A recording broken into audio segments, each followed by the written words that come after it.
What is good, all of our listeners and viewers? Welcome back to another episode of Games and Groceries. My name is Adam. And I'm Liz. And I'm working a double shift tomorrow. Woo! We're here with episode 121, where we're talking about what is life after Strange with our guest, Adnan Riaz. But first, we've got some segments for you. Mm-hmm. Yes, we do. How you doing?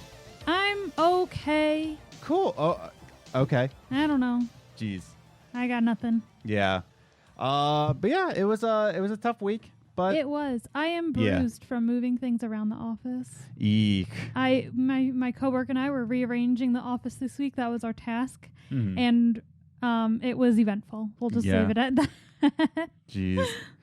Yeah. No, it was a long week for me at work, and then I got my split shift tomorrow, so that's gonna be fun. But your favorite day? It is my favorite day.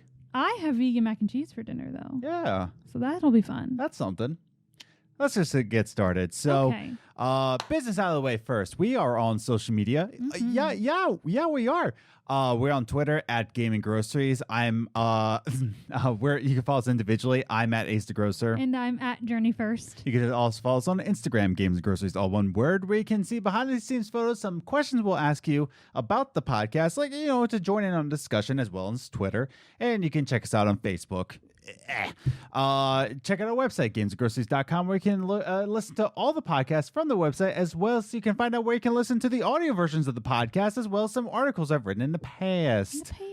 And if you're watching this on YouTube, definitely consider hitting that subscribe button and a notification bell so you know when all these podcasts come out, as well as our weekly coffee games. That will be a discussion every Thursday morning, and these come out every Monday. So with all of that said and done, by the way, if you just want to jump ahead to Adnan, I get it. Whatever. There are timestamps in the description down below if you would like to do so. But with all that said and done, let's just go ahead. Let's just jump into it. What do you think? I think that's a good idea. Let's go into our first segment. Movie Minutes.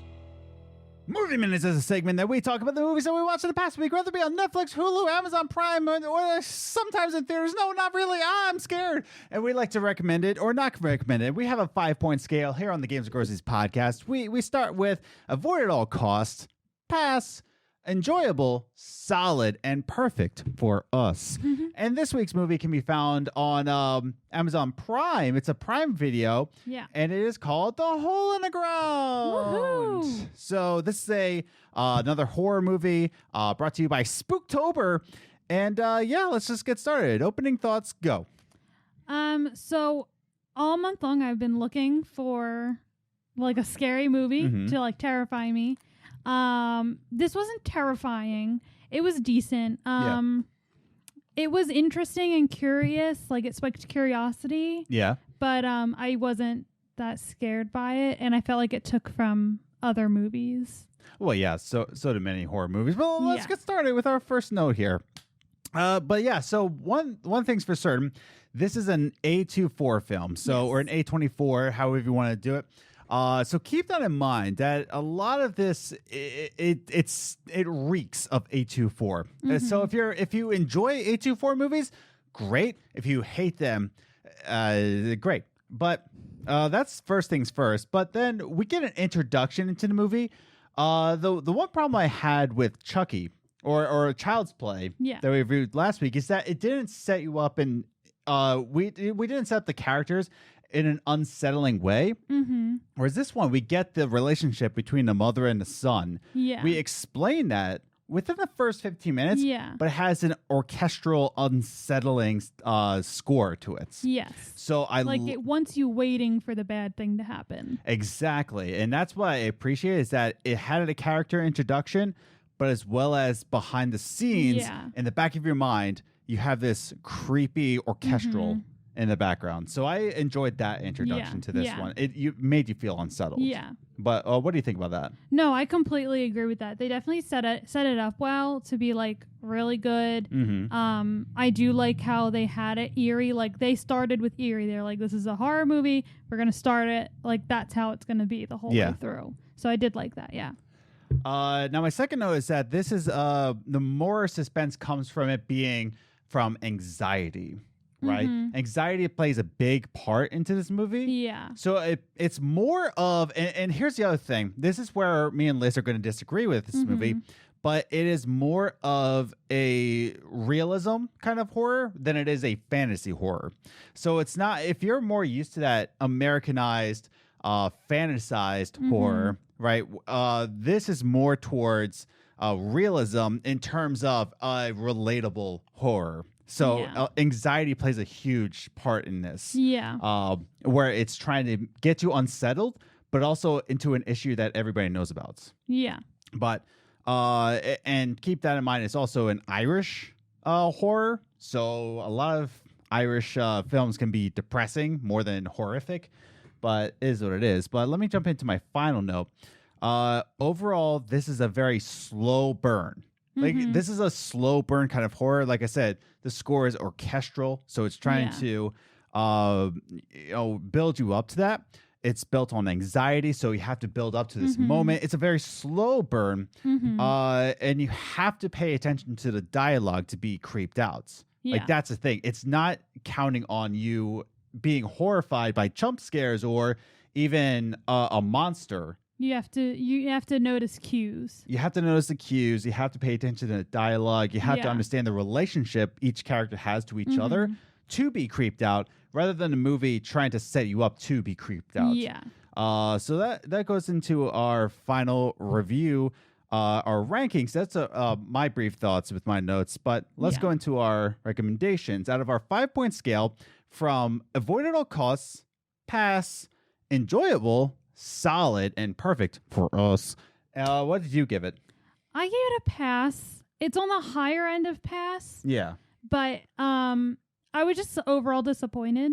Yeah. Because for me, I like to be, like I said, I wanted to find a movie that made me scared of the dark like The Conjuring did. Like, I wanted to watch something absolutely terrifying. And I wasn't terrified. It was a good story. Like, I liked the surprises and the way it was handled. But for me, it felt like it took a lot from, one, Harry Potter. It just got some... What? To me, I got Harry Potter feels. You just got that from... we'll talk about it later. No, because she had the scar, and it was like, ow, that was had stupid. nothing to do with the No, I'm just saying it gave me Harry Potter vibes. Oh my! And then it did like when she sunk in. I didn't like that. Like, I'm just saying that I'm getting I get to say my valid opinion. It's okay. Go for it. I'm saying that it just felt like it had some of those features, as well as it reminded me a bit of Us with like the... Could I add that this is a film made in the UK? So maybe United Kingdom films are a lot like Harry Potter films? It's possible. Okay. I'm not counting that. I'm just saying it had that same vibes. And for someone watching it in America, this is how I feel about it. I guess. Mr. Movie Snooty Pants. Well, I'm not done. Oh, dang it. Yeah, we have a minute 30. Okay. So, well, if you stopped interrupting me. Yeah. So, that was like the feelings I got from it. It was still like eerie and interesting. It just wasn't the movie for me. And I wish I had chosen something different to watch. I gave it a solid. Yeah, which is very weird because usually you're giving it a bad rating and I'm giving it a good rating. Well, here's the thing about this movie is that it's a very slow burn, but here's the thing. It was coherent. You knew the exact direction it was going. You knew what was going. You actually questioned yourself. Who was actually the monster, like in terms of who is the horror in this movie? It actually had you questioning. I never questioned that. Yes, you did. Yes, you did. Yes, you did. Yes, you did. Yes, you did. I agreed with you. No. I don't want to say what you were second guessing because it was a spoiler, but yes, you did. Okay. I will say you because I can't remember things. I will say it off camera. But it had you second guessing of what you're trying to think of, but you knew exactly where it was going. You knew exactly the horror. You didn't actually start to say like, well, this doesn't wrap up. But the reason why I didn't give a perfect is because there are some things you start to question. It is a little bit of a slower burn. There is some dialogue that I wish was fleshed out more. I feel like this could have been 15 minutes longer, But at the same time, I think where the direction was going in this movie, it actually did what it was trying to do. And that's why I gave it a solid, but that's just me. I don't like Americanized horror movies. I hate them. But this one was more grounded and it was a lot more depressing. I enjoyed the dialogue in this movie, so I gave it a solid. But Liz, you gave it pass. I gave it solid. Yeah. So take with it what you will. This is found on Prime Video. Again, it's called The Hole in the Ground. It is an A24 film, which actually you're not a huge fan of A24 films. They're like just on that other side of too artistic for me. Like it's like here's the line, and I'm okay with like right here. They're like right here. Whereas I love A24 films. Yes, you do. I love most of them. Yeah. But yeah, so that's our review of The Hole in the Ground. Check it out for yourself or don't. Be like Liz, pass. That's why we give it like that. Like if you think you would enjoy it, you're like me. But if you're like Liz, just give it a pass. So that's our review. And let's just jump ahead to the second segment. Top 3 Gaming News. The top 3 gaming news is the gaming news that we saw in the past week, and we'd like to rank it 3, 2, 1, just to give you a condensed version of what's going on in the gaming industry. All right, that's enough of that. You want to just, I don't know. Want to just jump into the number 3 gaming news? Sure. Yeah, Let's do it. I hear you. Just get off my back. EA, everybody. Speaking of getting off our backs, Canada is on EA's back. Yeah. And EA's being sued. Oh, no. Again.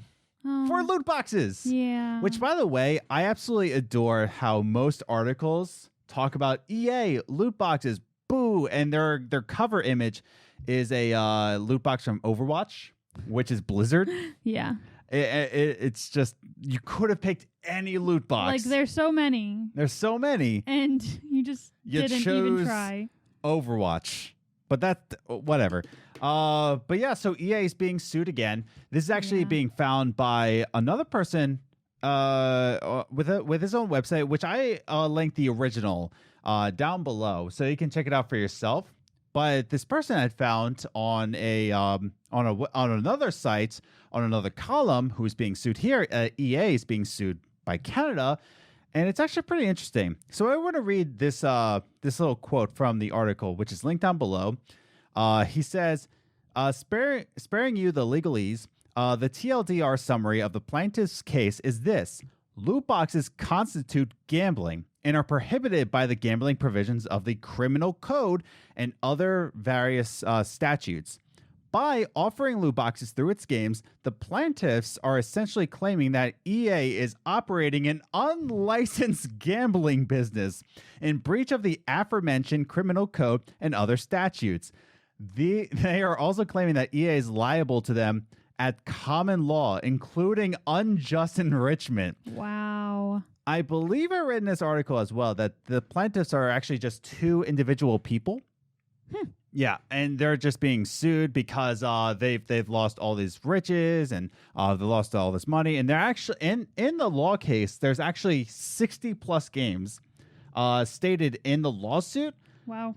What's most interesting, and even this the person who wrote the article saw this and was just like, why is Star Wars Battlefront not part of the conversation? Yeah. It's not listed. Star Wars the one that started this whole thing. Yeah. It's not listed. That is strange. So he's just like, maybe it's just an oversight. I don't know. There's no real reason. But yeah, it is included with FIFA, Apex Legends, Plants vs. Zombies, and the Battlefield games, but not Battlefront.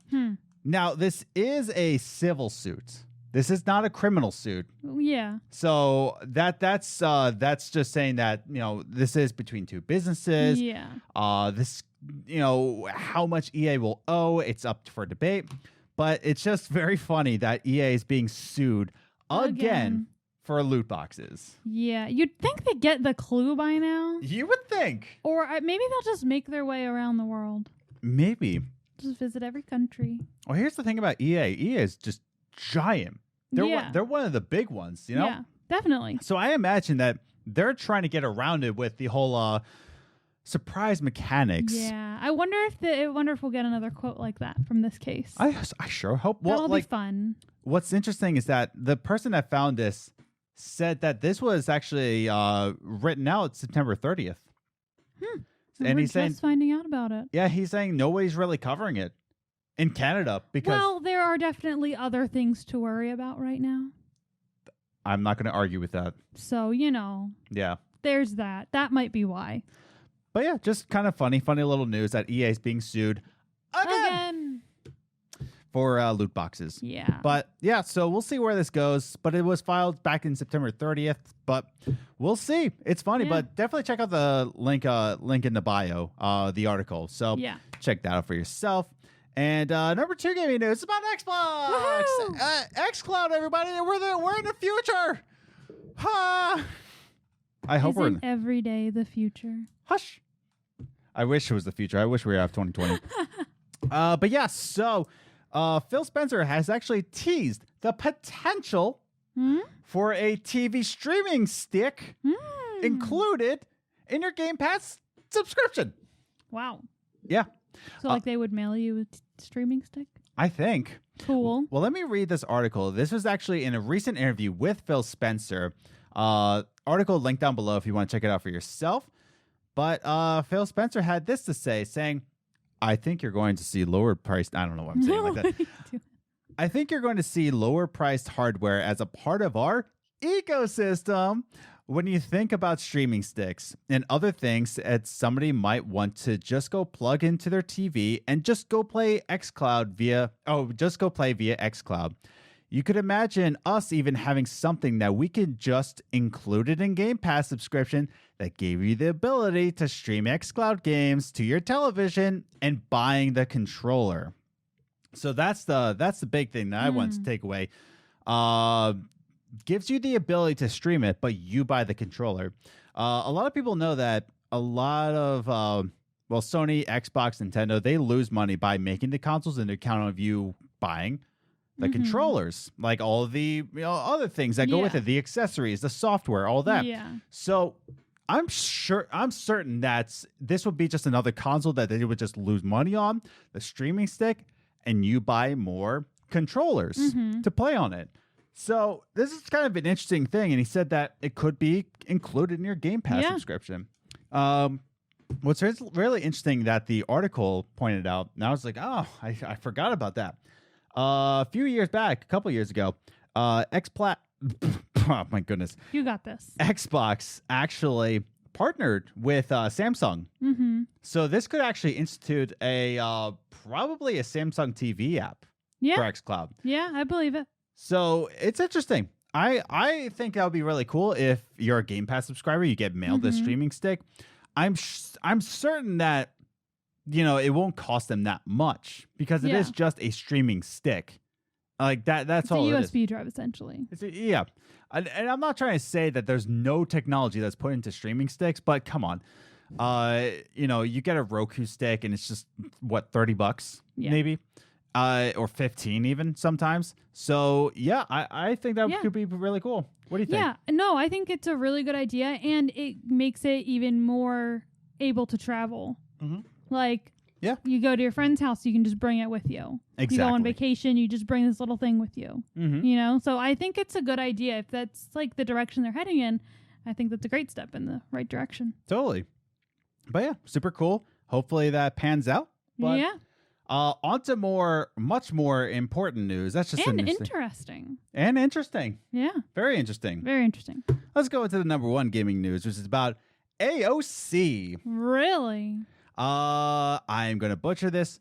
Help me. Please don't sue me. If I see her name, I can pronounce it. Alexandria or Ocasio. I'm trying not to look down on the notes. I only call her AOC.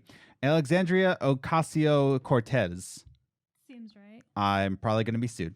But she actually played Among Us on Twitch. Woohoo! Wow. But that's not the interesting part. What's really cool and great about this is that she actually used Twitch the right way Not like most politicians do, where they just stream rallies, which the article CNN, it points out that Donald Trump's Twitch, it only streams rallies, and Bernie Sanders is about conversations, which you can use Twitch however you want.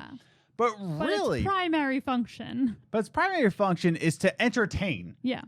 Like really entertain, not to really inform you. It's more of just an entertainment platform. And AOC gets it.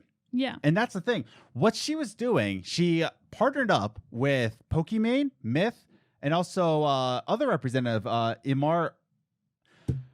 Please don't sue me, everybody. Ilhan. Omar. Sorry, I'm just horrible with names. It's okay, honey. Thank you. But she partnered up with all these people and just played Among Us. Just chilled. But the main purpose behind this, let me read the article quote here. They say, the New Yorker, I love how articles say that. They've run out of adjectives, so they call her a person from New York. The New Yorker used the opportunity to encourage viewers to vote, directing them to iwillvote.com, a Democratic Party website with information on voting. She says, that's what I want. That's what, oh my goodness. That's really what tonight's all about. And of course, here we are to vote blue. We are here to vote blue. She said, a reference to the Democratic Party. So really, she's just saying, like, go vote, but vote blue. And oh my goodness, that's the way you get young voters. Yes. Like, stop it. Educate them while you play video games. Really? Like, here's the thing. Like, all these commercials that I keep seeing are just so, I'll say it, they're so targeted to boomers. Yeah. But really, you need to get the young demographic out, whether you're blue, red, or like us, Green Party. Yeah. Go vote green. Anyways. If you're able to in your state. Yeah. But, you know, Wombat did make a good point to vote blue. Yes. So maybe in the next election. Yeah. Go Wombat. But anyways, but that's the thing. That's how you get young voters. Whether you're red or blue, it doesn't matter. You have to speak to millennials and stop speaking to the boomers. The boomers already know. Sorry, I'm going to reference you as boomers. But like they already know to vote. They know to vote. They've been voting. And they're pretty set in... They're usually pretty set in who they're voting for and everything. But I think her doing this is such... gives it just like really lit a path for her future as a politician. Yeah. Like I will remember this. Yeah. When she decides to run for president, because I know she will. And that's the thing. She's known for her unconventional ways. Yeah. I still remember she hosted, I think it was on Twitch, but she was just in like her pajamas. Yeah. And just answering political questions. A real person who's a politician. Yeah, she can be very headstrong. Yeah. And a little too crazy sometimes. Yeah. But she's effective and she's relatable. And that's important. That's the thing, is that a lot of people just want to go in and just say, oh, vote. But here she is just playing, chilling with Among Us. And the thing that I loved the most was that it was genuine. Yeah. She actually partnered with Pokimane and Myth, and she actually asked Myth, saying like, oh, are you going to go out and vote? And Myth actually said, because of this, this is my first time voting. Yeah. She's relating through video games. Yeah. And that's what's the best part. I don't mean to make this a political thing. No. But honestly, that's how you get the youngs. Yeah. The youngins. Play video games. Yeah. My goodness. Be a relatable, real person, because we are more likely to go with someone who is relatable and feels like they understand us, because so many people in this world don't understand millennials and even like younger. Like, yeah, people just seem to just make assumptions about us and not care and don't talk to us. Exactly. Where she's coming out and talking to us and relating, and like that's what we care about. And if you do that, like you are going to make it far at this point in time. And she is definitely in for canceling all student loan debts. So, oh, she's got my vote. Yeah. I know she's not the one running this year, but she's got my vote when she does. Right. Because I will probably still be in student debt. Probably, if Biden doesn't cancel them out. But yeah, that's our top 3 gaming news here. Number 3, EA being sued in Canada. What do you think about that? Yeah. Do you think that loot boxes should be taken away? Are you tired of articles just using Overwatch's loot boxes as their cover photo? Write your thoughts in the comments down below. Number 2, xCloud streaming stick. Do you think this is really cool? Do you think Phil Spencer's just going to give away streaming sticks? Do you think it's not that big of a deal? Write your thoughts in the comments down below. And AOC playing Among Us on Twitch to get the young voters, the youngins, to vote. Write all your thoughts in the comments down below. And let's just bring on our guests. We're going to be talking about his series on YouTube. He has another podcast called Player One versus the World, where he's on a series called Life After Strange, where he interviews the voice actors and actresses behind the Life is Strange series. But yeah, I'm excited to speak with this guy. Yeah. Ask about his little journey in the Life is Strange realm. Yeah. Let's just bring him on. Our guest, Adnan Riaz. Woo! Coffee time. All right, everybody, we are back with our very special guest, the one who has made the Life After Strange podcast series and Player One versus the World. He's against the world, apparently. Adnan Riaz. Woohoo! Adnan, how you doing? Hi guys. Yeah, I'm good, guys. How are you doing? Pretty good, man. Just recording with a good person who's in love with the Life is Strange series, probably more than we are, which is pretty high. Pretty high. I was gonna say not saying much, but thank you for saying it that way. You're welcome. Yeah, thank you. Yeah.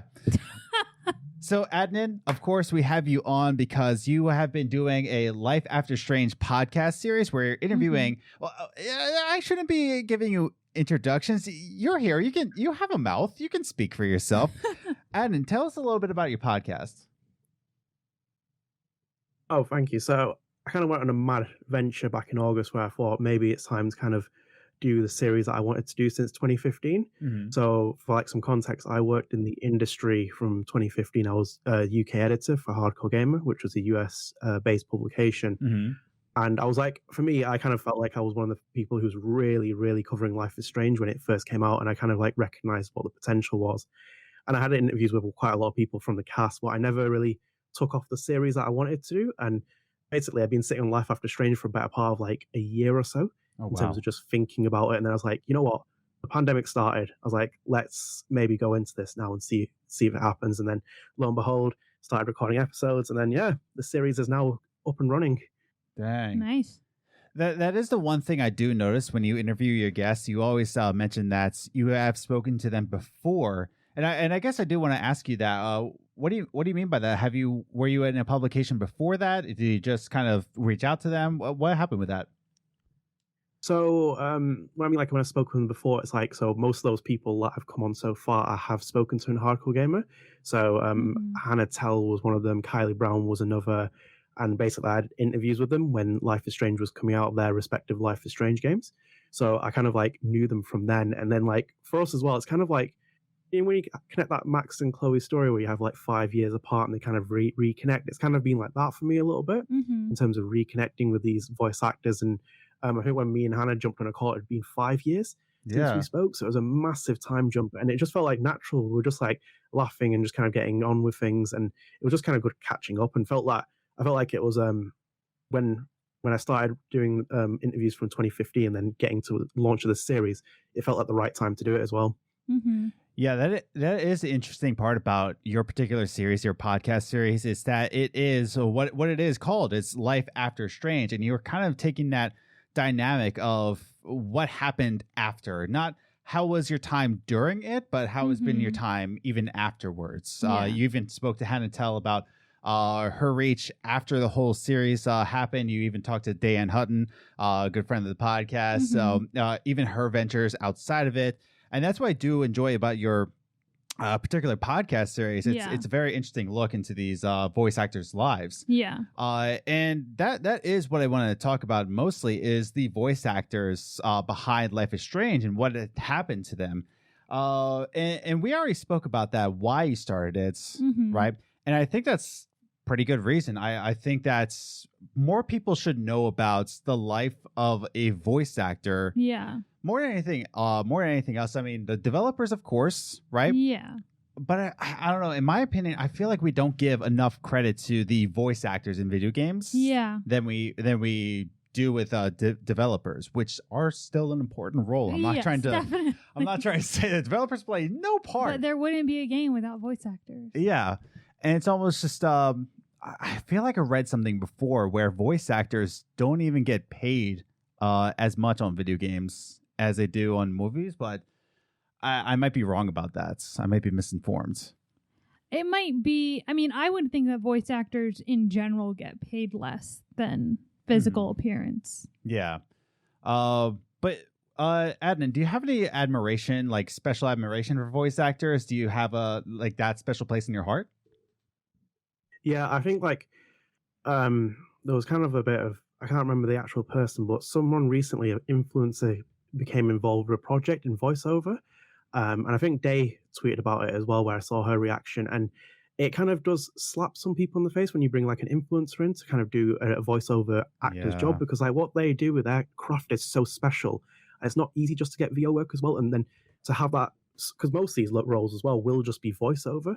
So when you're in a mic, speaking into a microphone in a small booth, and you're putting so much work into it, and you see it in the, and sorry to plug my series, but when you see it with the series, like with Kylie Brown, she talks about that kind of fact that they gave her a script for the Tempest scene in Before Storm, and it had all the kind of like Shakespeare dialogue she had to remember, and like even I think it was the phonics, and like the kind of effort, the time, the commitment that you have to put into it. And you can understand like why only a couple of years ago there was a strike from the union, why voice actors have kind of like really wanted to protect themselves in the industry. So I think you have to give complete respect to a voice actor for what they actually do and what they actually do for your game as well, along with the developers. And I think a really good voice actor is, in my opinion, and I am no voice actor, by the way. I'm not even trying to say like I am the king of voice actors. I am the professional here. I think the one thing that makes a voice actor great is that you don't know who it is. That's true. You know what I mean? Where I don't want to recognize like, oh, that's just Vin Diesel. You know? Yeah, no, I definitely know what you mean, because like, you know me, like I can pinpoint who it is even just by their voice when we're listening or we're watching like animated series or video games. Right. I go, oh no, I know that voice. And you're right, like it kind of does ruin it, because if they play an iconic role, like when you were playing that game, you're Outer Worlds. Yes. When you were playing that, I was like, with Chloe Price. I'm like, that's Chloe. I'm like, and I knew it. And I couldn't listen to you play that game anymore because I only heard Chloe. And once I told you, it ruined it for you too. Yeah. Because that's the great thing about Ashley Birch. Is not to say that she's bad, because she has a recognizable voice. Well, no, it's that like she plays a role so well, whether it be in Horizon Zero Dawn, Outer Worlds, or even Life is Strange. Yeah. She plays that role so well, and so in the moments, they forget it's Ashley Birch. Right? Yeah, that's true. So I do want to bring it back to your series, and don't apologize if you have to plug your series. Like that's what you're here for. Yeah.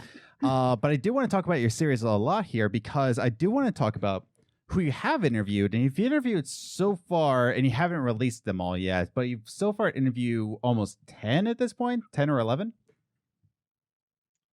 There's 12, I think. 12. And then there's about 4 more interviews, which are kind of in the space that I'm trying to get organized and kind of work around schedules. I don't know when they're going to get done, but goodness. I think realistically we're about maybe at least 15 into it once they're recorded, but at the minute 12 we've got. And nice. And you've interviewed all these different voice actors from the Life is Strange series, and I do want to get your perspective on this. With all these interviews that you've done and all the ways you've gotten to know these people, what are some similarities you've seen amongst all these voice actors you've done, as far as Dayton Hutton? Oh man, this is how good they are. I was about to say Max, Captain Spirit. Like I was about to say their characters, because they put it on so well. I mean, it still counts if you say their character, because, you know. But what have you seen in the similarities of all these voice actors before? So before I answer that as well, I will mention that the series isn't just voice actors. So when I was developing the series and the way it's written as well, if you go on the actual YouTube channel, I've specifically mentioned members of the Life is Strange franchise. So because I don't think you can associate this franchise just with the voice actors. So like I'll kind of give you a reveal of something. So I tweeted on the page who I was interviewing, and I put a screenshot saying, "Can someone guess who this is?" And a couple of people liked it, but no one responded except for Luke, who was producer from Life is Strange, and he was like, "I know who it is." Yeah. And I was like, "Yeah, of course you know who it is." But basically, that person that will be coming on the show is Gabriella Hirsch, who was the motion capture actor for Chloe Price in the first Life is Strange. Wow. So that's kind of like for me where I was like, you have to give the dues not just to the voice actors, but the people But who the were actual in the who were mocap. doing the motion. Yeah. Yeah, because in True. itself, like I was one of those people when I was covering it, I thought it was just animation. And a lot of the actors have said as well, like they think, oh, it's just hand-drawn animation, but don't know I'd had this. We're doing motion capture sessions with actors for this, for both Life is Strange games and even before Storm with Deck 9.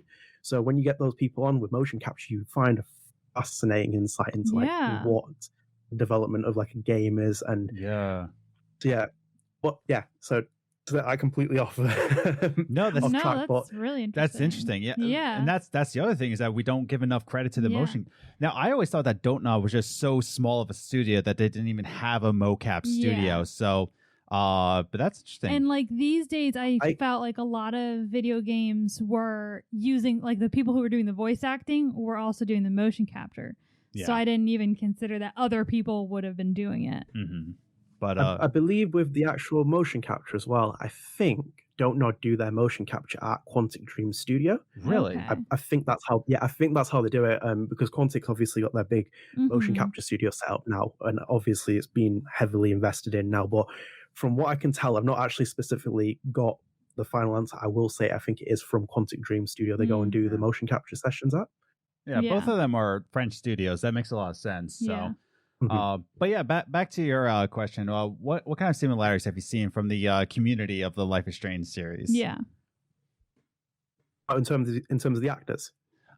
With everybody that you've interviewed, have you seen any similarities or have you noticed any? Yeah, so you find when you sit down with them, you kind of notice certain things with like Hannah. The voice is so iconic with Max, and she doesn't even put it on, but she is Max in so many ways more than even like when you start bringing it up, she kind of notices the similarities. Like, I remember one of my favorite moments with her was in 2015 when I interviewed her for Hardcore Gamer. This was 4 episodes into Life is Strange. I just said to her, like, as a sentence, I was like, explain to me what happens in episode 5. And she's like, in a sentence, she's like, it's transformation. It's the moment where we see Max become the person that she's meant to be. And for me, it was kind of like reflecting of her as a person. Like she was kind of transforming as that person, and her life experience is so much she shares with the character. Same with Day. You see that kind of like that experience of the actor, and I think like each episode so far when you watch them, you realize so many interesting things. And I'll bring it back to your channel as well. I know that you and Liz made a video on social expectations with women, and it was the scene in Life is Strange 2 with so you did that video, and then I bring Jolene on, and she talks so much about Karen being this feminist, empowering character that she loves. She said it's one of her favorite roles as well.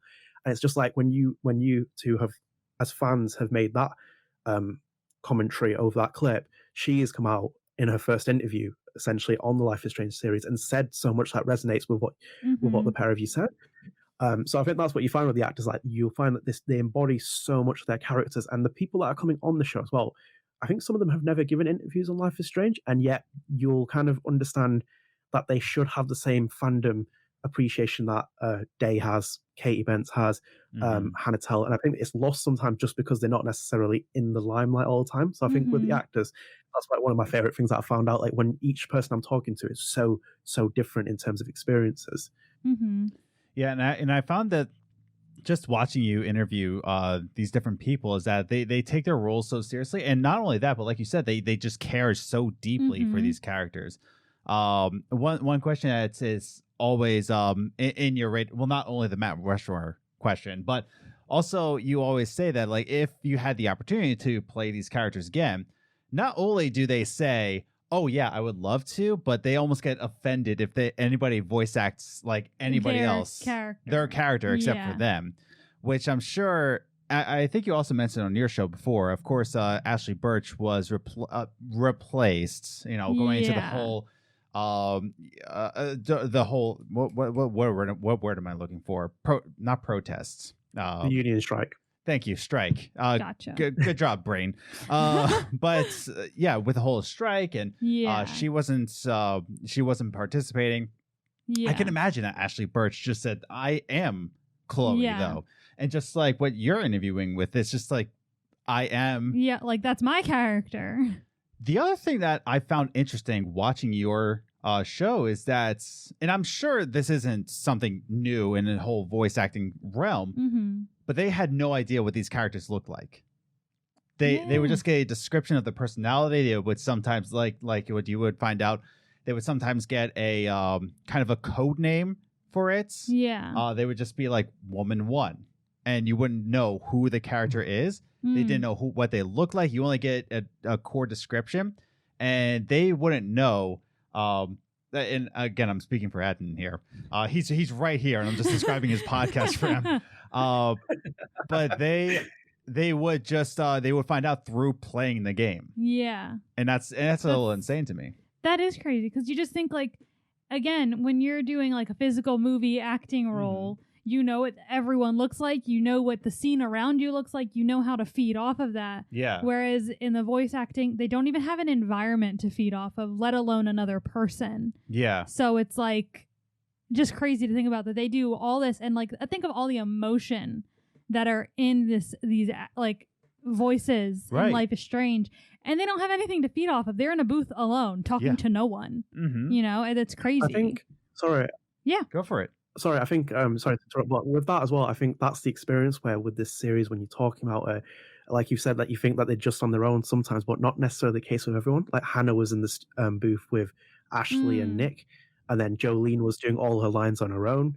And then I think, just off what I know as well, off the top of my head, like Gonzalo Martin only did one scene, I think, with Roman George in Life is Strange 2. Kylie did none of her scenes with Rihanna DeVries. So you find that that's one of the interesting things, because like when I spoke to Jolene, she was convinced that no one does lines together in that interview. But then when I kept digging into the series more, I was like, hang on a minute, people are talking to other people in the recording sessions. It can't.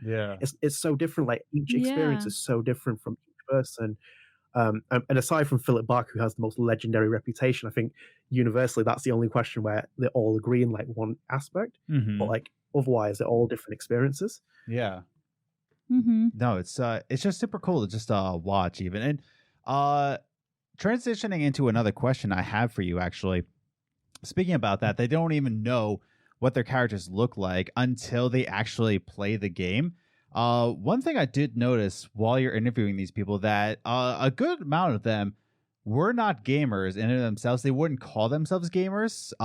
Surprisingly enough, even Diane Hutton didn't really consider herself a gamer until Life is Strange, and she started a Twitch career. But they were not gamers themselves. And then they kind of transitioned into that gaming realm after doing Life is Strange. In your perspective, Adnan, why do you think that is? Why do you think they weren't gamers before, but now they respect the medium? Why do you think that is? I think it's with the trend as well. You see a lot of voice actors going into streaming. And I don't think you necessarily have to be a gamer. I think you have to have the personality, because like you've mentioned as well, Diana, like, has anyone, like, everyone talks about, you know, Hannah having the most incredible personality, but Diana is like, she's just a ball of energy. Yeah. It's just pure enthusiasm and like that kind of appreciation for even just like the one person being there. So there's admiration for it. And once you kind of build that community, you have that connection, especially with a game like Life is Strange, and then they go on the streaming ventures, like you understand why people connect with them. Same with Katie. It's not necessarily about, she might not be an esports gamer, but she's good at who she is in terms of she's an actor. She's got great personality. She can sit down and entertain you, and I think that's the main thing with it as well. So it's like experience of like, you know, once you start playing games and getting into it yourself, you do become more involved in it. I've seen it with Diana. She said she wasn't like a huge gamer at first, but like playing it more and more and more, she got more interested in it. So and that's why they go into it. It's that sort of acting as well, like you said. And I also started to think that maybe some of these voice actors that respective video games now, they didn't know that video games could be like this in the first place. I love the famous lines from Christopher Judge from God of War, who said that he did not know that he was auditioning for a video game. Like he said, I did not know video games could write lines like this. And then he started to say that I didn't know video games could be this emotional. And then you start to play God of War, and then your heart tears apart. And I'm just like, thank you, Christopher Judge. You actually really went into that. But did you by chance play God of War? I love God of War. That is a 10 out of 10 for me. I know. It's a masterpiece. And it's really Christopher Judge's just phenomenal voice acting. It's he's to step up like that and do what he did. It was unbelievable. But like as you said with with him, like, that kind of line with voice actors, and especially with Hollywood as well. You see it with like Mads Mikkelsen coming in for like Death Stranding. I'm a huge Metal Gear Solid fan, by the way. Nice. Yeah, and he said, in one of his famous interviews with IGN, they asked Mads Mikkelsen about his involvement. He says, like, why wouldn't I work with Kojima? He's the Gary Kasparov of video games. Mm-hmm. So even he, as someone who isn't necessarily in that industry, recognizes the influence of Kojima. And you've seen it as well with like Twitter. J.J. Abrams has like spoken to him and spoken about him. So they have this admiration, even if they don't know the full gaming stuff. And I think gaming is just getting to that point where everyone has now stopped being like, oh yeah, it's just a novelty of Norman Reedus coming in, but then Norman Reedus comes in, does motion capture, does lines, works with an author like Kojima on the same level of, like, for me, like working with Stanley Kubrick in terms of that kind of personality, and the understanding that video games aren't just Pong from the 1980s or anything like that. So I'm back onto actual God of War. Yeah, God of War is a masterpiece. Unbelievable game. And that's just it. I love your interviews, even with the Life is Strange cast members and different members. Is that each of them? And I would say each of them. I feel like there was one person who was already a gamer before this, but they just started to respect that. So like you said, like we talked about, Christopher Judge did, Norman Reedus. Now all these voice actors are saying, "Oh, I'm in a video game. It's just kind of another job." Yeah. But then once they actually act in it. Right, they start to take the game much more seriously, and they see the potential in video games. And the other thing I love to hear with your interviews is that a lot of them go to conventions, and a lot of them thank them. They thank the voice actors for the emotion that they put into it, and they just feel really great about it that they could affect somebody in this way. Through just voice acting. And I think it's just like these little building blocks to make Hollywood a lot more serious. And if we're on the subject of Life is Strange and Life After Strange, your show, which we're going to be plugging over and over again, I do love how emotional they get when they talk about going to conventions. Even they seem to really enjoy that perspective. Not on, I wouldn't even say an egotistical perspective, but just to know the impact that they had in someone's life. Right. Like, it's kind of like a humbling experience, I feel. Yeah, because like Hannah cries in the first episode. Yeah. And that wasn't me like saying, oh, you really need to cry for that. You understand her connection with that character. And like, for me to kind of like just mention it, I could see her like tearing up in it, and like she even apologized, but like that's not an issue of it. Like, I know what this game series means to you. I know what it means to the fandom. I know what it means to everyone else.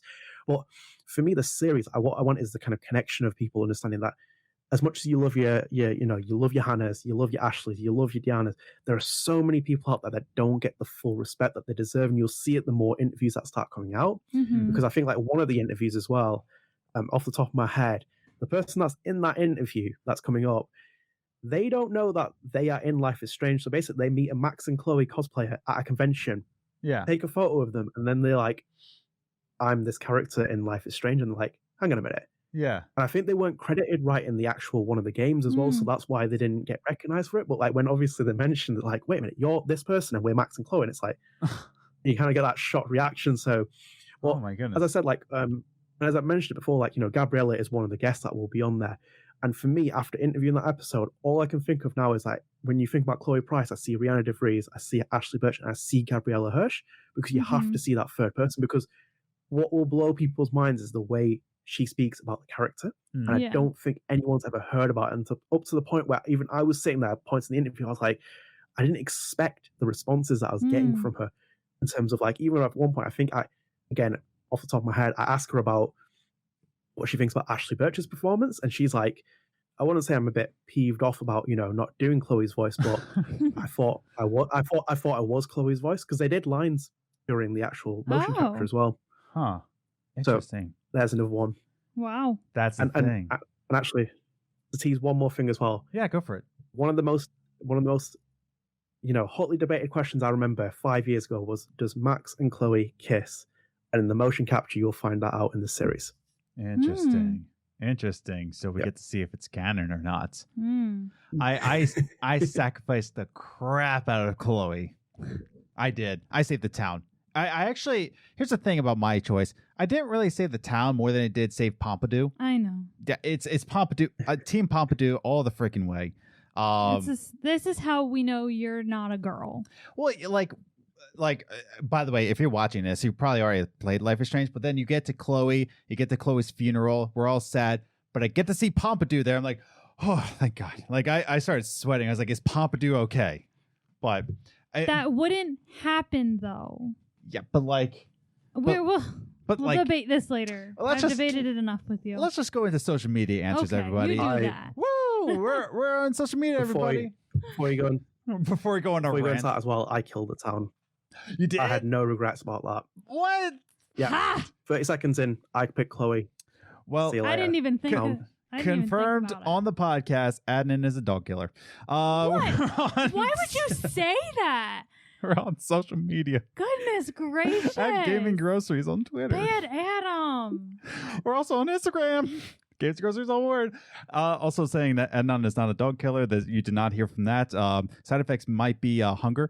And we asked you on social media at Gaming Groceries or on Instagram, Games Groceries, all one word. And we asked you the question, how have the Life is Strange voice actors brought this series to life for you? Mm-hmm. And I got 2 answers on Twitter from @CommanderNikki, who says, love, pain, joy, despair, confusion, anger, a wide range of emotions a voice can be layered with. And you can feel them along with the characters because those emotions got delivered so well. Mm-hmm.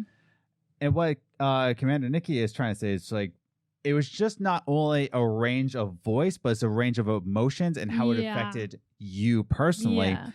And I think all these emotions really, in my personal opinion, not like objectively speaking, before the storm, I think just hit the nail on the head in terms of emotional. Mm-hmm. Maybe I shouldn't have said that because we were talking about how great Ashley Birch was at being Chloe. And that's the one game where she's not. Except Farewell. Farewell she was. So yes. Points for Adam. Adnan, what do you think about that comment? I think that goes back to the actors again, because their experiences, they are those people. Like, for example, if you ever see the video with Kylie Brown on Life is Strange's channel where she's sitting there in the chair, and it's like, I think it's a minute clip, and they're just like, it's kind of like a character profile thing where they were doing it whilst they were building up before Storm. And every single comment in there, every person is like, oh my God, she's Rachel Amber. She's Rachel Amber. But then when you like watch the episode I did with her, she's like, I said to her, I was like, do you see the similarities between you and Rachel? And she's like, yeah, like when I was in high school, like, you know, I could play soccer, or I could be like, you know, in this top science class, I could do this and that. And she was Rachel Amber. For me, like all I ever see with Kylie Brown, when I see her, I'm like, she's Rachel Amber. Like down to the kind of like all her personality characteristics. You see with like, and as the comment said, like, you know, with the voice acting, they're so powerful. And when Hannah's opened up about her own past and like her own kind of like, you know, issues with suicide and like, you know, depression. And then when you get to a scene like the second episode with Kate on top of the academy, you can kind of understand why these actors are so into the roles. They are defined by them as well, because they've lived those experiences. And once you've been through those experiences, it's gonna, you know, you're just gonna feel that in the performances. Yeah, definitely. I mean, what do you think, Liz? No, I mean, we all know how I feel about Life is Strange. Yeah. But no, I think that Nikki got it like right on, like hit the nail on the head, that it's like they're just so amazing at getting us to feel exactly what that animation is showing, basically. And like they didn't see the animation, they don't know what they just had the words and some guidance, but it's like they did such a good job at like getting you to feel that every moment in Life is Strange. And it's amazing. Yeah, and as Adnan has discovered, that they don't even know the picture. They just know a description of the person, and they just immediately. Yeah. But no, that's an excellent point by Commander Nikki. But we also have I'm not saying the I'll say @TansuVA, but his username is David is Sleepy. So I feel that. Yeah, I just wanted to point that one out. David is Sleepy with the little sparkles around his name. Nice. I think those are stars, by the way. Well, you know, I'll just read his comment. Okay. David is Sleepy with sparkles says that they made it feel natural, and it was a big part of fleshing out the story and the characters. Hannah was Max, Ashley was Chloe, etc. Except, you know, when you're motion capture and then you're salty. Whole other story. Their performances helped make this an unforgettable game unforgettable because the characters felt so real and, what's most important, human. Yes. And that's just it. And that's why I don't think you enjoy games without voice acting, Liz. Yeah. I recently just played through Night in the Woods, and I enjoyed the game. Mhm. I absolutely adored it. But when Liz was asking what if she could play it, like if she would enjoy it, I'm like, you really do enjoy when there's voice acting involved. Yeah. Night in the Woods doesn't have any. Yeah. The second you said that, I was like, oh, never mind. It makes it more of a text reader. You're playing a computer game versus yeah. What David is Sleepy is saying. It's humans, right? Yeah. Adnan, what do you think about that? I think it depends on the project because like Life is Strange, if we take away some parts of it, it's real in terms of because of like how simple the characters are. Like Mhm. even when you take Max's rewind power away, she's not, Superman or Supergirl where she's like indestructible and everything else. Like she's just a normal girl that has this Mhm. power. And when you like, I think that's the first part, like the connection, because I feel like it all stems down to like building the connection with the developers, Yeah. what they're trying to tell first, and then it's with the actors. And when you have all those layers kind of coming together, you do feel that with these kind of games. And that's like where for me, like with Life is Strange, I can kind of see that where you just listen to Ashley's voice and you're like, there's Chloe Price. It's like that's Chloe Price. Like it's just all the way through, and it kind of hits you because like she has that edginess, that kind of like Yeah. brings that attitude to a character that you can already tell like moves that way, has like the kind of like the blue hair and everything. So it all fits together. So it's all a jigsaw that comes together, and that's the main thing for me. So I completely agree with that comment. Yeah. Yeah, I absolutely. That's a great point. Is that it just puts it more to life. It makes it more relatable. Mm-hmm. Especially that scene on the rooftop. Yeah. The way Diane just really makes you feel for Kate. Yeah. Liz, what do you think? No, like as Adnan was like explaining how it's like they make you feel a character, they become real, they make you feel human. And I just remember that like every time we play Life is Strange, I'm just like, oh my gosh, that's me and Lane. Yeah. Like, and that's how that's like got a lot to do with the voice acting and the motion capture and everything. But it's like the way that they have Max and Chloe speaking with each other and the way that they guided them to just the way they're going to talk to their best friend. It's just makes it so relatable that like, that's what I feel like when they say like, oh, it's human, it's real. Yeah. And like, I'm just like that, like their relationship is like me and my best friend. And that's why I made the decision to save Chloe, because that's what female best friends would do. Listen, Pompidou is a precious gem. Pompidou is a virtual dog. Hey, all dogs are precious. It doesn't matter if virtual or whatever, but Pompidou is king. Continue. Anyway, but that's really it. It's just that like I completely agree with that comment in that like it's that the way that they make it feel real and human, you forget that you're playing a video game of a story that's not real. Yeah. And like it makes you really feel for it. They made you really feel for Pompidou. Yes. Exactly. If you could get the motion capture dog for Pompidou, that would be fantastic. What? That would be a great interview. I don't know which dog did the motion capture my goodness. for Pompidou, It was Floki. It was Floki wasn't born yet. That's gonna be for another series, Life After Dog, where I interview dogs from like Call of Duty Ghosts to Last of Us 2 There you to go. Life is Strange. So there was a dog in Life is Strange too in the camp. Was. Yes, There was. Mushroom. Oh no, And not even Mushroom. It was the Mushroom. big one in just the camp. Mushroom died already by the third episode. I can't. Oh yeah, one of them. They had the dog at the like Christmas tree farm. Well, that one too. Yes. It was the same dog at the camp. Same at the dog. Christmas tree Yeah. farm. But Mushroom was taken too soon. Yeah. I mean, I talked about it on the podcast. They worked way too hard on making that name adorable Mushroom for a dog that doesn't live that long. I know. But anyways, but back to you, Adnan. Now, before we go into closing thoughts or anything, we got a few minutes before we even jump to that point. I definitely want to get your perspective on this, right?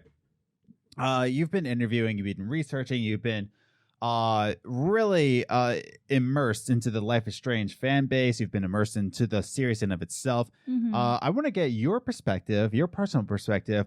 Do you think Life is Strange has a future? Do you think we're going to get a Life is Strange 3?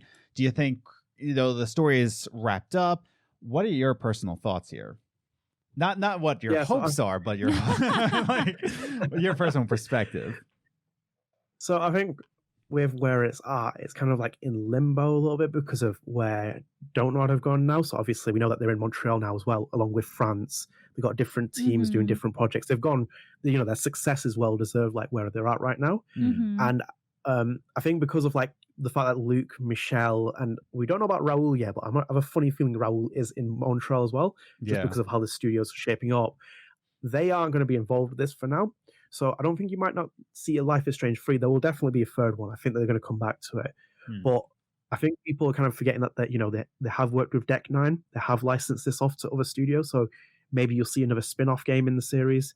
Maybe you'll see something else along those lines. So I don't think it's completely gone.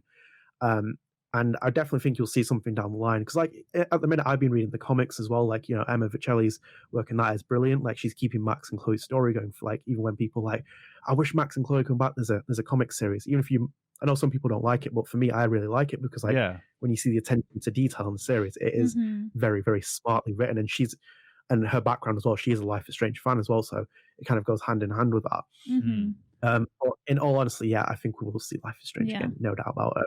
Oh yeah, I don't think they would put this much work into building this world for 2 superpowers. You know what I mean?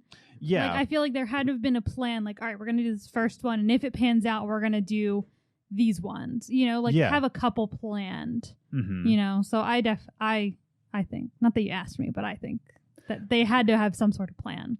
Yeah, they have to. And like what you said, they built up this IP so much. Where, as I feel, and even speaking to some of the people who are early on to this game, they just thought it was another game from an indie studio, all that, and they weren't sure where it was going. But at this point, there's even a spin-off game, spin-off prequel, whatever you want to call it, from a different studio. You don't do that for an IP. You don't deliver it to another studio unless you plan on making it a thing. Right. Unless it's an important IP. If not, why would you even bother? Yeah, exactly. And like you said, even there's comics involved. They had to do licensing for that. It's not as if, Don't Nod just said like, yeah, do a comic. We don't care about the series.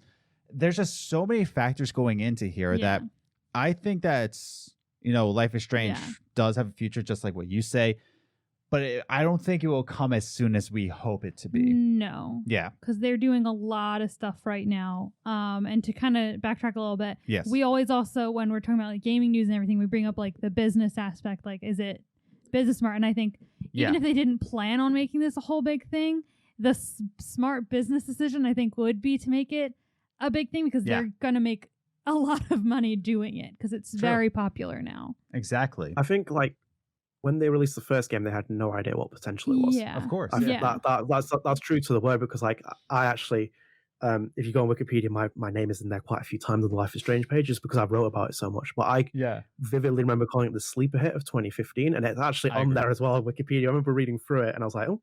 It's like but like sleeper hit is more associated with films. But I used it for this series because I knew that it was a sleeper hit because the way it was marketed, it was kind of like, yeah, this game's cool, and then next minute it was like it just flew off, and Square Enix were like, hang on a minute, this series has just gone absolutely massive, and that's why you can see the success has led to the second game, Before the Storm. So I think you will see it. I'm just a bit curious myself, just because of how things are going at the minute. Where Don't Nod's future? For me, that's the big question. Where's Don't Nod's future with Life is Strange? Because like my off the top of my, it's a bit of a bold prediction, but I think that we might even see Don't Nod get acquired by Microsoft down the line. Just because of their relationship with Tell Me Why, and how Tell Me Why for me wasn't the kind of game that Xbox would ever own as like an exclusive, but they brought it out. They got it there. And like they had that relationship with Don't Nod, and and you see with Don't Nod now, they're publishing their own game with Twin Mirrors in December. It's kind of like almost going Ninja Theory style, where it's like you see those little connections, and I could easily see that they forge a kind of a partnership with Don't Nod and potentially bring that down the line. And that might keep Life is Strange out of Don't Knock's hands. I'm not too sure, but personally, I do hope that they'll come back for it. Yeah, no, that's the thing, is that a lot of people might complain, except for Xbox boys. But even that, I was a little bit annoyed that a series this important as Tell Me Why was only on the Xbox. I know. It was a little bit annoying, but at the same time, here's the one thing. Talking about even the Xbox Bethesda deal, Bethesda is now reworking, like the game studios, Bethesda Game Studios is reworking the animation system for Starfield because of this acquisition. Yeah. What that goes to show is that if Dotnod does get acquired by Microsoft, which Xbox boys, if they do get acquired, that means there's so much more funding going into that. Maybe I'll make the next coffee games about that. Anyways. Not talking about coffee games. I'm planning ahead. Now I want coffee. Good morning. Anyways, but yeah, no, it will put into it. Now, speaking on Bethesda, before we go into our last thoughts here, bold predictions here. Do we get a Life is Strange 3 before Elder Scrolls 6? Go. Absolutely. Adnan, what do you think? Do we get a Life is Strange 3? Yeah, I think so as well.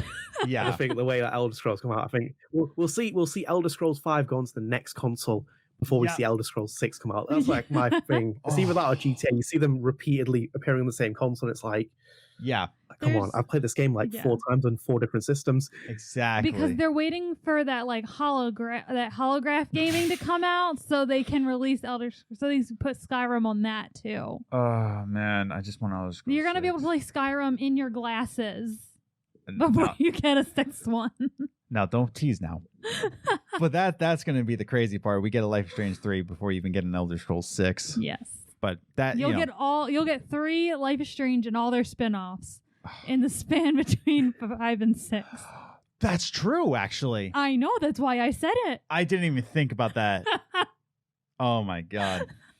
But anyways, yeah, but it was a sleeper hit. I did want to go back to that because it did mention to Dayanne when she was on the show that Life is Strange came out the same year as The Witcher 3, which is insane to think about that. And I was even working at a GameStop when Life is Strange was first being marketed. Am I right? Did it come out the same year? I think it did, or around the same time, right? Yeah. But I still remember, the marketing of Life is Strange. It was kind of one of those afterthoughts, like, hey, this is an interesting game. Try this. It was marketed in the same way as, I don't know if either you remember, you definitely remember because I went insane over this game, Song of the Deep by Insomniac. Yeah. And it was marketed in the same exact fashion. And Song of the Deep, I don't think a lot of people will remember, but Life is Strange is just such an impactful game. And it just blew up. And I think those games came out around the similar time, too. But I remember marketing in GameStop. It was roughly the same kind. But it's definitely... sorry. Go. No, go for it. Yeah. I know. So like you kind of realize how tight the budget was. Like I think with one of the recent episodes I did of Life After Strange with Nick Schreiner, he says like they had one session where Phil was just like dragging them in and out of the studio very quickly. Yeah. And he's like, I love you. I love that you're a comedian, but please don't push my buttons right now. He's basically just getting them in and out of the studio because of the time frame. Because I think 1 through 4 they had 8-week windows. Wow. So that's what Michel said at E3 press conference. He said like they were aiming for 8-week windows getting each episode out. And I think the 5th one took a little bit longer just because of the development kind of snags that happened and also how popular the game series became. But they were hitting 8-week windows, so that's pretty mad for an episodic game. Because like you see with, I think was it Tales from the Borderlands? I think Tales from the Borderlands had like a game come out and episode 1 came out in like December, and the second episode came out in like April. There was a massive delay in that Telltale series, and that was in the same year as well. So it was mad to see them what they were doing, where they were consistently getting these episodes out for Life is Strange. So the budget wasn't like massive for this project. And as you said with the marketing as well, I remember the marketing so well. I was just thinking, because I was like, this game series is getting really popular. And I think they were doing like some like developer diaries for it. And then like eventually it started to get into the streams. We're like, right, we need to really kind of capitalize on this, get it out. There was no retail edition of it either. So they eventually got to the retail edition. Then it started winning BAFTAs. And it was like, hang on a minute. We are really like Square Enix were really like, okay, we need to kind of like up the marketing on this. So yeah, 100% for me was a sleep hit. Oh, for sure. I definitely think it was just another piece of why 2015 was just a really good year for gaming. Yeah. Like, honestly. Yeah. But yeah, I think that could bring us into kind of closing thoughts here. Yeah. And I think that's going off of all this and really going off of your podcast series, which definitely will plug in. We have the link in the description down below, either listening to audio or video. Just link down below. You'll see links for Adnan, and you'll see there is a link for the YouTube channel, and definitely go check it out for yourself. But yeah, I feel that Life is Strange is such a vital series. And again, going off of what your interview said, that, you know, they weren't really gamers themselves, but after this, they started to see that, oh, video games can have a serious impact here. Yeah. And, you know, they really went into that. And I think Life is Strange really started that realm. And it really starts with the voice actors, right? And the motion capture, of course. Yes. But it really starts with that to really make you have a real human emotional power behind it. Yeah. You know, and I love that about the series, and I love that about your interviews. So Adnan, closing thoughts. You can even plug your podcast 5,000 times if you would. But you know, rolling red carpet to you. What are your closing thoughts? So I think like my closing thoughts will be on the podcast, because where it's at right now, and because we don't know where there's another Life is Strange game coming, that's kind of one of the reasons why it started. Because now you can go back and ask someone like Nick Schreiner why did he feel bummed out that he couldn't come back and play Nathan because of this union strike. There's kind of like a lot of space in between each game coming out, and where Life is Strange is at right now, it's a perfect time to kind of talk to these people, fill in the jigsaw pieces. That's what, for me, like every episode is always trying to find out things that aren't known to people. And you learn so much through it. So I think like that's, for me, as we talked about, you know, we've had the developer diaries, we've had all this, and if we're talking about just voice actors, motion capture actors, all those people that made these series, that's what, like, for me is the main thing to explore with the Life is Strange series right now, is to kind of finish that jigsaw piece. And that's what I'm trying to do right now, where it's like you can go to my YouTube channel and you'll find out things which you had no idea that was about Life is Strange. And I think that's what, for me, is kind of like, I would be very happy where it'd be like, right, I think I've done the justice to the series of where it's at. And generally as well, the impact of the series, what it's done, the comic series, everything that's carrying on, the fandom's still there. So it's a game for change. It's truly been like one of the defining games of this generation. Oh, for sure, man. And Liz, your closing thoughts? I mean, my closing thoughts are always the same when we talk about Life is Strange. It's just such an amazing game overall. It's what got me into video gaming, which was really cool to find out that I got most of the characters in the game into gaming. So it's just awesome. And if you haven't, if you haven't played it, I don't know why you're listening to this podcast. Yeah, we spoil a lot. We literally always talk about Life is Strange. Yeah. But if you haven't, you need to. Like, and I keep thinking, like, every time my friend Lane comes over, I'm like, I have to play Life is Strange with her. I have to play the first season, or at least the first episode in front of her. Yeah. But Life is Strange is just amazing, and everyone should play it. Everyone. Whether you play games or not, you should play Life is Strange. Your life will be changed forever. And everyone I introduced Life is Strange to, I don't think I've ever had somebody say I don't like Life is Strange. Honestly. You know, before we close out the show, I have one last question for Adnan. Okay. Is it going to be stupid? Not this time. Maybe. Well, maybe I will include a stupid question. I will think of one. Oh, goodness. No, I won't. Adnan, your Mount Rushmore for Life is Strange characters. And I believe Mount Rushmore has 4 faces, 5 faces, 4 to 5 faces.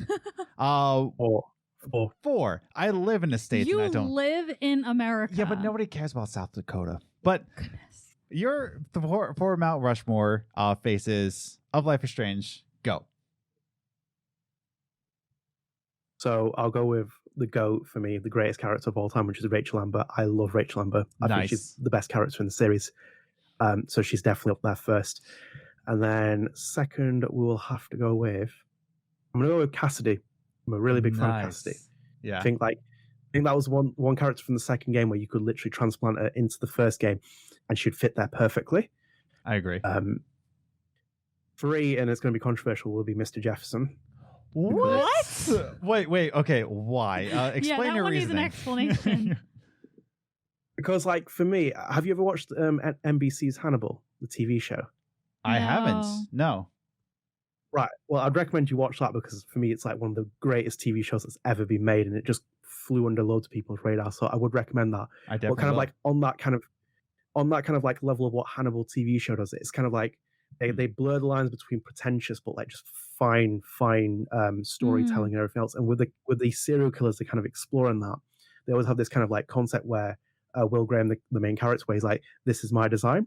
And for me, that kind of really echoes with Jefferson when you realize his ulterior motives. You kind of realize that he's not just like the plain simple guy, I'm just going to kill this girl because she's at my school and all this. He has a sick, very motive in terms of like the photography templates, his kind of like design. He's trying to create this art piece. So like you find that character out from this guy who's like already quite a pretentious character anyway, in terms of when you see him in the classroom, he's like, "Oh, Max, why would you not know there's a selfie from 1700?" It's like this old kind of like philosophy. So for me, Jefferson is that character where when you see him, you're like, this guy's a dodgy guy, but then at the same time, I'll kind of like leave him. But then Fair enough. he just fits quite well into that big bad role.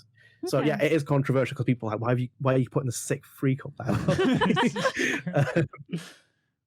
Well, I kind of have to point him up there because I think he was just a great character. Yeah. Fair enough. And for hard one for actually. Pompidou's still available. Oh my goodness. Okay. Pompidou would be all four faces for me. Oh goodness.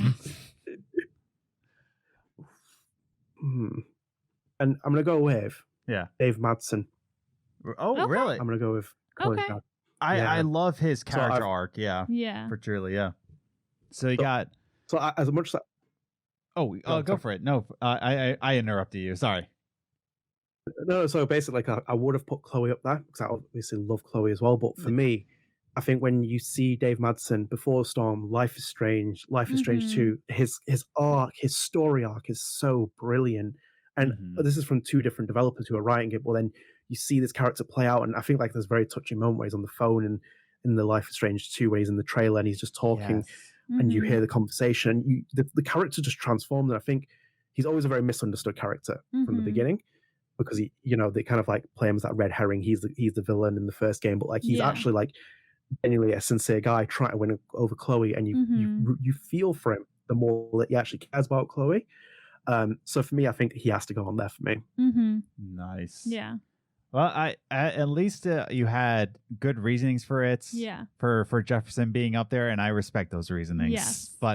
And I respect you for not putting Pompidou up there, but I respectfully disagree. Oh goodness. But it is what it is here on the Games Groceries podcast. But I think we can close out the show from there. I agree.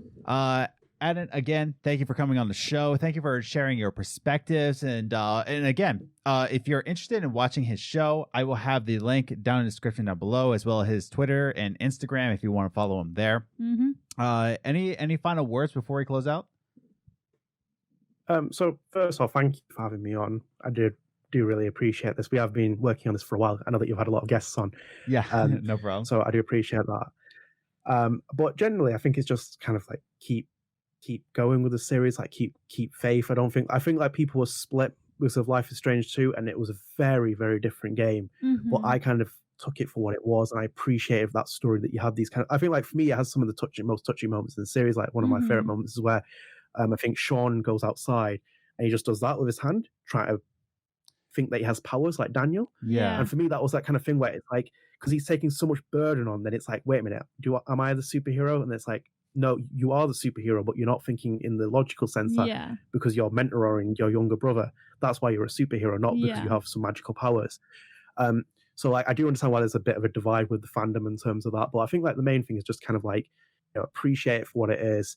Just remember that Rachel Amber is the best character in the series, and I'll end my comment on that. Yeah, she is definitely one to really watch, especially in Before the Storm. I mean, only Before the Storm. Good, there you go. Yeah, but she was a poster in Life is Strange. Great. Thank you. But yeah, again, definitely check out his new show. And really follow along because he's got more guests. He's got you said 15 at this point, and he's even got a lot of already published videos. I think my favorite one oh dang it, now I put myself in a put corner. Yourself on Oh the spot. no, I had to pick a favorite. I don't know. I think Jolene's interview was probably the most interesting to me because I never really thought more about Karen as a character, but the way she described it, I think that's what affected me the most. Yeah. Was the way Jolene kind of saw Karen in that way, whereas that kind of changed my perspective a little bit better. Maybe that would be my favorite. I don't know. Dang it. They're all really good. Honestly, they're all really, really good, and they're all very diverse. So definitely check out and find out your favorite show. So again, Adnan, thanks for coming on. Thanks for sharing your perspectives on this. And don't forget to follow us on Instagram. Sure, why not? Yeah. Games and Groceries, all one word. But also follow us on Twitter at Gaming Groceries. We're on both of those. We're also on Facebook. Gross. Toxic Wasteland. Why am I on Facebook? Shut up. But here we are. We're going to close out the show here. We hope you have a safe week. We hope you have a good week. And we hope to see you in the next week. And wear your mask. Bye. Peace.